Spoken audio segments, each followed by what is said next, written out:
The single, wilted prairie rose felt foolish in Caleb Thorne's hand. He'd picked it that morning from the stubborn patch that grew by his spring, the one spot on his entire claim that offered up anything delicate. Now, under the oppressive glare of the Arizona sun, its petals were curling inward, a soft pink fist clenching against the heat. It was a fool's gesture for a man like him, a man whose hands were more accustomed to the cold, hard certainty of a Colt revolver than the fragile stem of a flower. He shifted his weight, the worn leather of his gun belt creaking a familiar complaint. The entire town of Redemption Gulch seemed to be holding its breath, waiting. Caleb Thorne, they called him. A name that carried whispers from Kansas to the New Mexico territory, whispers of smoke and speed and men who fell and never got up. But that man was a ghost. The man standing here, sweating in his best shirt outside the Justice of the Peace's office, was a homesteader. He had a deed in his pocket for 160 acres of unforgiving land, a sturdy cabin he'd built with his own 2 hands, and an advertisement he'd placed in an eastern newspaper with a kind of desperate hope that felt like swallowing dust. He had advertised for a wife. A woman named Eleanor Vance had answered. Her letters were neat, her words sensible. She wrote of wanting a new life, of being practical and strong. She sounded like the kind of woman who could see a man for what he was trying to build, not for the shadow he cast behind him. The stagecoach was late. The heat shimmered off the hard-packed earth of the main street, making the distant shapes of the Dragoon Mountains wobble. Henderson, the owner of the general store, was pretending to sweep his boardwalk for the 3rd time that hour, his eyes flicking toward Caleb every few seconds. Sheriff Barton was leaning against a post across the street, arms crossed, his expression unreadable but his attention fixed. They were all waiting for the show, the Gunslinger playing house. Caleb felt a familiar coil of anger tighten in his gut, but he pushed it down. That anger had cost him enough. Today was supposed to be different. Today, he was supposed to stop being a man who ended things and become a man who began them. At last, the rumble of wheels and the jangle of harnesses announced the stage's arrival. It rolled into town in a cloud of its own making, the horses lathered and tired. Caleb's heart gave a hard thump against his ribs. He straightened up, crushing the poor rose in his fist before he realized what he was doing. He tucked it, mangled as it was, into his shirt pocket. The driver pulled the brake, the coach groaning to a halt. The door swung open. Caleb had a picture of Eleanor Vance in his mind, assembled from the careful script of her letters. He expected someone plain, sturdy, her face etched with the quiet resolve he'd read in her words. He did not expect the vision that emerged. 2 women. Not one. They stepped down from the coach with a fluid grace that seemed alien to the dusty, splintered world of Redemption Gulch. They were identical, their faces perfect ovals, their black hair coiled in intricate knots at the napes of their necks. They wore dresses of a deep, lustrous green silk that seemed to drink the harsh sunlight and soften it. They moved as one, their expression serene and watchful, their eyes taking in the street, the gawking faces, and finally, Caleb. A low murmur rippled through the onlookers. Caleb stood frozen, his mind a complete blank. These were not the sensible, plain woman he had been expecting. These were 2 impossible figures, dropped from another world into the middle of his carefully planned new life. One of them held a sealed envelope in her hand. They approached him, their steps silent on the dusty ground, and stopped a few feet away. The one holding the letter extended it to him. Her eyes, dark and intelligent, met his without fear. "You are Mr. Caleb Thorne?" she asked. Her voice was clear, the English precise but edged with an unfamiliar cadence. Caleb found his own voice, rough from disuse. "I am." He took the letter. His name was written on the front in a man's aggressive scrawl, not the neat hand he knew. A cold dread began to seep into his bones. He broke the seal. The whispers from the boardwalk grew louder. The letter was short, brutal in its efficiency. It was from a man named Marcus Vance, Eleanor's brother. Eleanor had taken ill with a fever in St. Louis. She had died 2 weeks ago. Caleb felt the words like a physical blow, knocking the air from his lungs. The hope he had so carefully nurtured withered and died, just like the rose in his pocket. But the letter did not end there. Marcus Vance wrote that he was a man of business, and a deal was a deal. Caleb had sent passage money, a significant sum. Vance did not believe in leaving an account unsettled. The two women, he explained, were indentured to him. Their contracts were paid, their passage west settled. He was sending them in Eleanor's place to fulfill the agreement. They are strong and obedient, the letter concluded. They will serve you well. Serve him. The words hung in the hot, still air. Caleb looked up from the letter, at the two women standing before him, their faces impassive. They weren't brides. They were property, traded like livestock to settle a debt. The humiliation was a hot brand on his skin. He was the town spectacle, the fool who had ordered a wife and received this. Sheriff Barton pushed himself off the post and started walking toward them, his expression no longer neutral but hardening with suspicion. Henderson had abandoned all pretense of sweeping and was now openly staring, a smirk playing on his lips. Caleb could feel the weight of every eye in town pressing down on him. He had two choices, both impossible. He could turn them away, leaving them stranded and alone, a cruel act that would only confirm the town's worst opinions of him. Or he could accept them, this bizarre inheritance, and become a scandal, the man with two Chinese girls out on his remote claim. The woman who had given him the letter spoke again, her voice cutting through his spiraling thoughts. "My name is Lynn," she said, her gaze steady.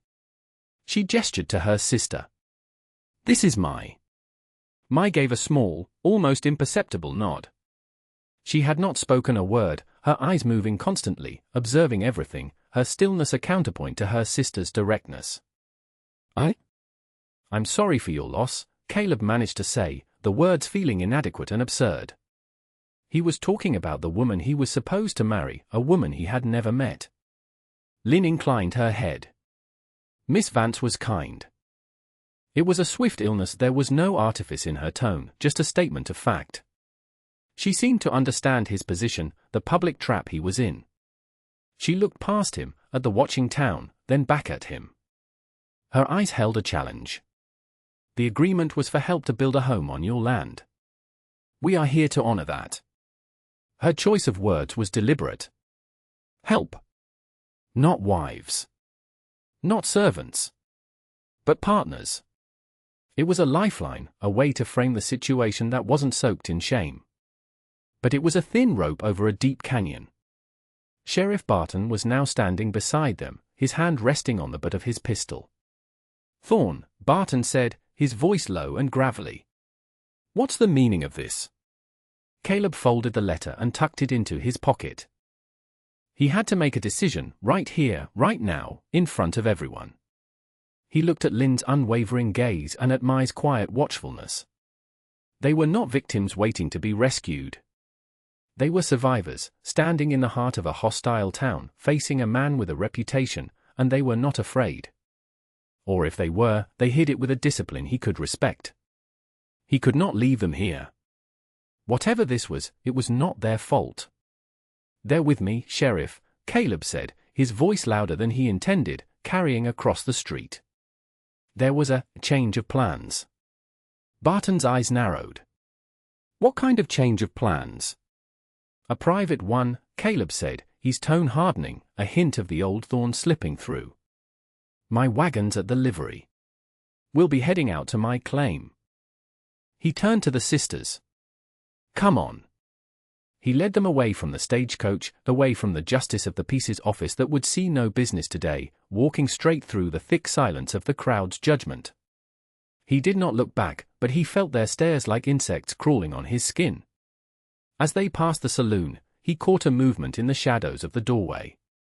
It was Alastair Finch, a man who dressed in Eastern suits and bought up land claims from discouraged homesteaders. Finch had tried to buy Caleb's claim twice, hungry for the year-round spring that made the land valuable. Finch was watching the strange procession, the gunslinger and his two Chinese companions, and he was smiling. That smile told Caleb that his problems were just beginning. The letter in his pocket was not the end of a bad situation, but the start of a much more dangerous one. The ride out to the homestead was silent. The wagon bucked and rattled over the uneven track, kicking up a fine powder of dust that coated everything. The sisters, Lynn and Mai, sat on the bench beside him, their posture perfect, their green dresses a startling slash of color against the muted browns and grays of the landscape. They didn't speak, either to him or to each other.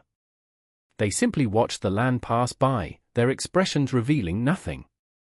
Caleb's cabin was a small, tight structure of cartonwood logs, chinked with mud and stone. It was functional, stark, and undeniably the home of a man who lived alone. A single room, a stone hearth, a rough-hewn table, 2 chairs, and a bed in the corner. When they stepped inside, the smallness of the space became immediately apparent. It was not built for 3. For a moment, they all just stood there in the heavy silence. The place smelled of wood smoke, leather, and loneliness. Then, without a word, the sisters moved. Mai went to the water bucket, found it half empty, picked it up, and walked out toward the spring as if she'd known where it was her whole life. Lynn began to unpack the 2 small bundles they had carried with them. Her movements were economical and precise. She laid out a few items on the table, a small brick of tea, a cloth-wrapped package of what looked like dried herbs, and a small, leather-bound book. Caleb felt like a stranger in his own home. He had brought them here to get out of town, but he had no idea what to do with them now. The anger and humiliation from earlier had cooled into a dull, persistent ache of confusion. "There's one bed," he said, the words blunt.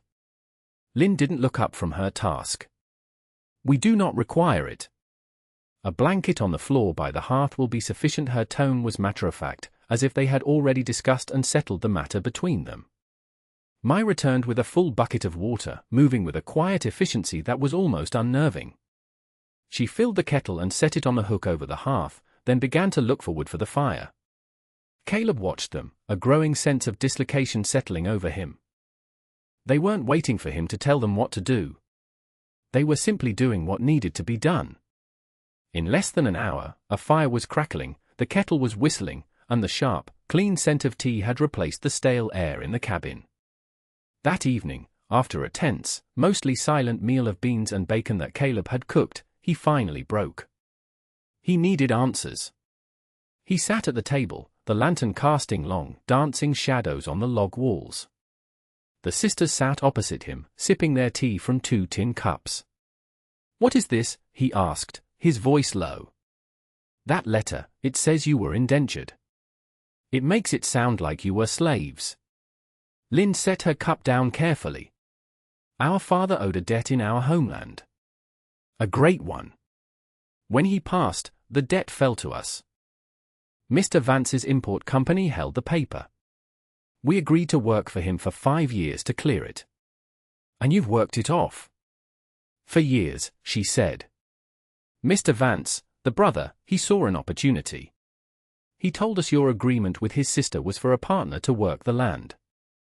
He said if we came here and fulfilled that agreement for 1 year, he would consider the debt paid in full and give us our freedom." Caleb leaned back, the chair groaning in protest. "He traded you. To settle his conscience over his sister and to get you off his books." "Yes," Lynn said simply. There was no self-pity in her voice. "It was a better choice than the others we were offered. We did not want to stay in a city. We were raised in the country. We know the land." It was then that Mai, who had been silent all this time, pushed the small leather book across the table toward him. Caleb looked at her, then opened it. The pages were filled with elegant, flowing characters he could not read, but alongside them were exquisite, detailed drawings of plants. Roots, leaves, flowers, seeds, all rendered with scientific precision. "My sister does not speak English as well," Lynn explained, her voice softening for the first time. "But she has the knowledge. Our mother was a healer, an herbalist. This is her book. It is everything she taught us." Caleb turned the pages. He saw drawings of plants he recognized, yarrow, sagebrush, prickly pear, but dozens more that were foreign to him. Beside each drawing were notes, symbols, a whole language of healing and cultivation that was a world away from his own knowledge of horse liniment and whiskey for a wound. "We are not helpless, Mr. Thorne," Lynn said, her voice firm again. We can make this land produce more than just dust and rocks. We can help you build a homestead that is more than a bachelor's cabin. That is the agreement we came to honor. Not as wives. Not as servants. As partners. The word hung in the air again. Partners. It was a radical idea. But as he looked at the book, at the quiet competence of the two women before him, it began to seem less impossible. He had wanted a wife to help him build a life, to ease the crushing loneliness of the frontier. What he had received was something else entirely, something he hadn't known he needed. He had a reputation to protect, but what was that reputation worth? It was a ghost, a remnant of a life he was trying to leave behind. He closed the book and pushed it gently back across the table to Mai. She met his eyes, and for the first time, he saw a flicker of something other than watchfulness in her expression. It might have been hope. The work starts at sunrise, Caleb said. There's a plot east of the cabin. The soil is good there. We'll break it for a garden. Lynn nodded, a small, satisfied smile touching her lips. We will be ready. The next few weeks fell into a new rhythm. Caleb had expected a fragile, awkward coexistence, but the sisters worked with a relentless, focused energy that astonished him. They rose before the sun, and while he tended to his 2 horses and repaired the corral fence, they were already at the plot he'd cleared, their hands in the dirt. They seemed to know things about the soil, about the sun and the water, that he had never considered. They used the strange herbs from their package to enrich the earth. They built small, clever shades from scavenged brush to protect the tender seedlings from the worst of the afternoon sun. Mai, with her mother's book, was the quiet architect of their new garden.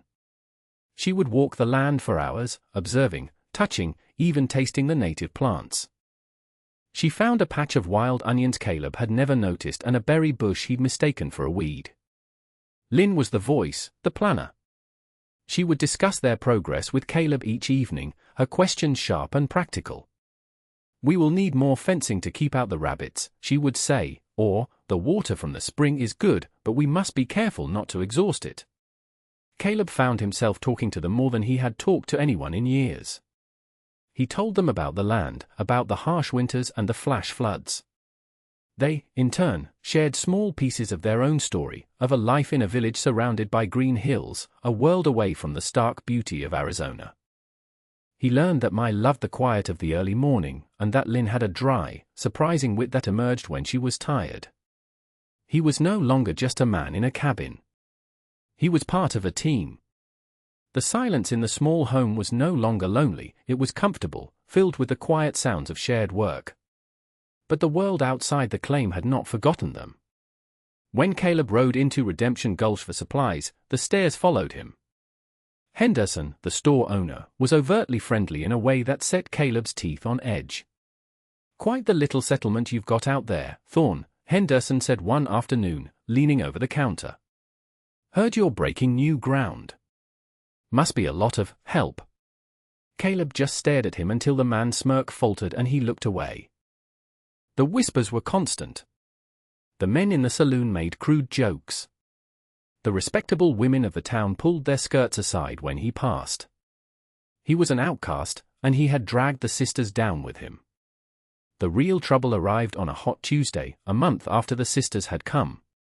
Alastair Finch rode out to the claim, 2 hard-faced men flanking him. He dismounted, all smiles and expensive wool, looking entirely out of place against the rough-hewn backdrop of the cabin.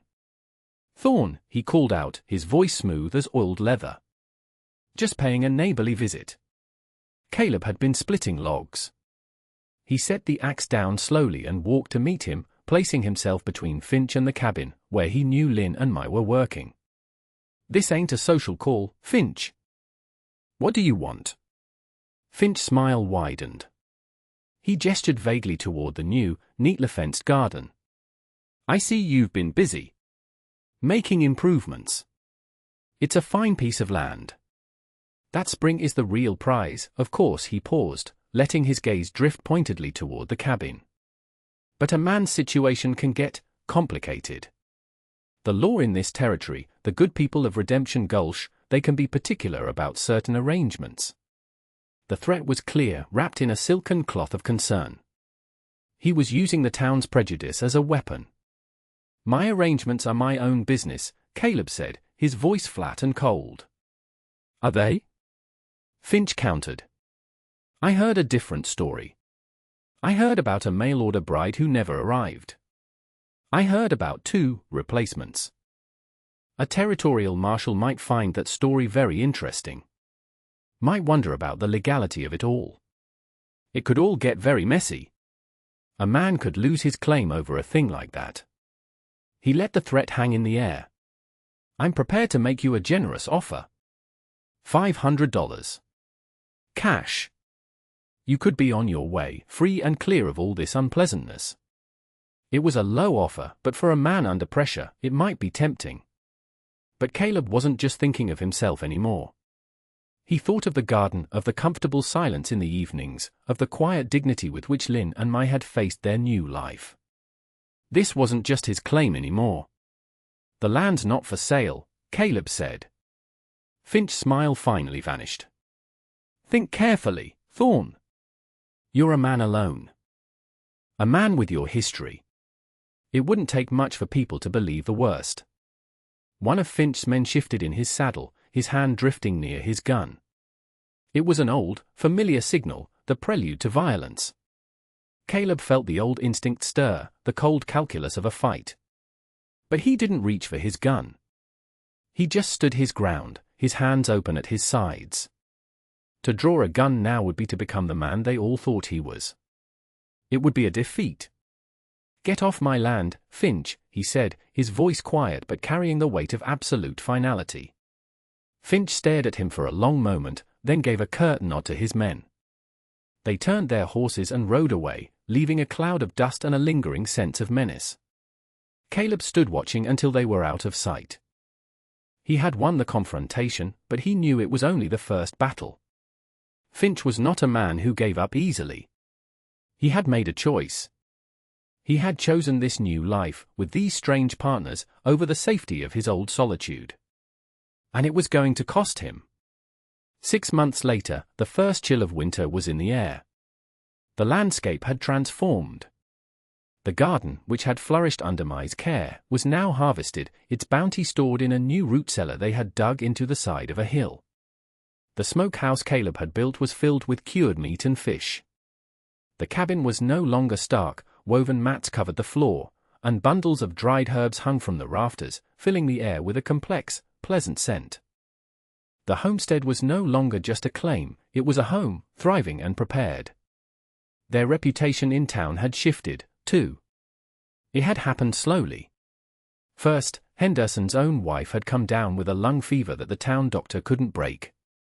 In desperation, Henderson had swallowed his pride and ridden out to the claim, asking for help. Mai had prepared a tea from one of her herbs. Within 2 days, the fever had broken. Henderson stopped smirking and started treating Caleb with a grudging respect. Then, others came. A rancher with a horse that had a festering wound. A woman whose husband suffered from debilitating headaches. The Fong sisters, as they were now known, offered their remedies quietly and asked for little in return, a sack of flour, a few chickens.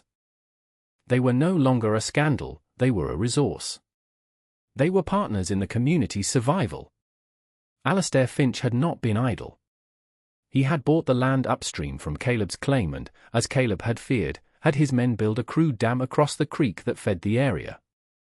It was a slow, deliberate strangulation, meant to choke off the water and force Caleb out before spring planting. But Mai, with her deep understanding of the land, had seen the danger months ago. She had noticed how the mainspring, the one Finch coveted, bubbled up from deep within the earth, independent of the seasonal creek. For weeks, the 3 of them had worked, digging a narrow, stone-lined irrigation ditch that ran directly from the spring to the garden plot. It was back-breaking labor. But when Finch's dam was finally complete and the creek bed dried to a cracked, dusty ribbon, their water supply flowed on, clear and steady. Finch had spent a fortune to accomplish nothing. His blatant attempt to steal water rights, however, did not go unnoticed. Sheriff Barton, prodded by other ranchers who feared Finch's tactics, finally sent a wire to the territorial marshal. Faced with a federal investigation, Finch sold his holdings at a loss and disappeared. One cold afternoon, Caleb sat on the porch, mending a piece of tack. The work was slow, methodical, and his thoughts were quiet. Lynn was grinding corn into meal near the doorway, the rhythmic sound a peaceful counterpoint to the sighing of the wind. Mai was tending to a small, potted plant she had cultivated, a variety with delicate white flowers he had never seen before. He looked over at the table beside him. Lying there was the deed to the land, the original piece of paper that had started it all. He had ridden into town the week before, not to the general store or the saloon, but to the land claims office. He picked it up. The clerk had been confused at first, but the law was clear. A homesteader could have partners. Now, across the bottom of the document, 3 names were listed as owners of the claim: Thorne, Caleb. Phone, Lynn. Phone, Mai. He had gone to Redemption Gulch looking for a wife, for one person to share his life and his burdens. He thought that was what building a family meant. But he had been wrong. Family wasn't a contract signed before a justice. It wasn't about a single, prescribed relationship. He looked at the 2 women, their presence as solid and essential as the mountains on the horizon. A family, he now understood, was built from shared work, from facing down a common threat, from the quiet trust earned over seasons of hardship and growth. He had come seeking a simple addition to his life, and instead, he had found the foundation for a whole new one. And that brings us to the end of this one. If you stayed with me all the way through, thank you. Stories like this one only get told because folks like you sit down and listen.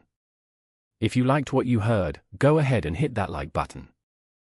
And if you want more stories from the old frontier, subscribe so you don't miss the next one. Until then, take care of yourself, and thanks again for being here.